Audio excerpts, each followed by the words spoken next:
Hey, this is Heather from the Renaissance English History Podcast, and this is your Tudor Minute for February the 2nd. Today in 1597, the actor James Burbage was buried in Shoreditch. He is remembered as an actor, but also as an early theatre entrepreneur. He built the Theatre, an early Elizabethan playhouse, where Shakespeare was also an actor and a playwright. In fact, there's an interesting story about the theatre. It had been built in 1576 on the grounds of a dissolved monastery. It was an area outside the city of London. It wasn't subject to the rules against the theatre that was starting to spring up as the century came to a close. The Puritans were gaining power, and they did not like the theatre. They had several reasons, including plague and rebellions and also the whole immorality thing. But being up in Shoreditch, the theatre was exempt from the bans on theatres that were coming into effect in London. Still, there was a problem with the lease when it came up for renewal in 1596. The Burbages had a 21-year lease on the land, but they apparently owned the building itself, and the lease gave them the right to dismantle the building, but the legality of doing so after the lease had run out was kind of iffy.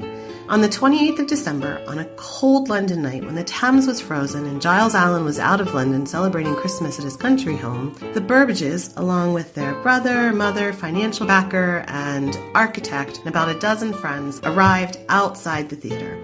They dismantled it piece by piece by piece and pushed it across the river into Southwark, where it then became the Globe. I should say that some sources online say that the timbers were stored in a warehouse near the river until the spring, but I don't like that story quite as much as the idea of them actually pushing it across in the dead of night. Either way, by February there was an agreement signed for the Globe Theatre 100 yards or so back from the river in Southwark, and Giles Allen was the very angry owner of a plot of land with a bunch of discarded timber on it. That's your Tudor Minute for today. Remember, you can dive deeper into life in 16th century England through the Renaissance English History Podcast at englandcast.com, where there are several episodes on Elizabethan theatre.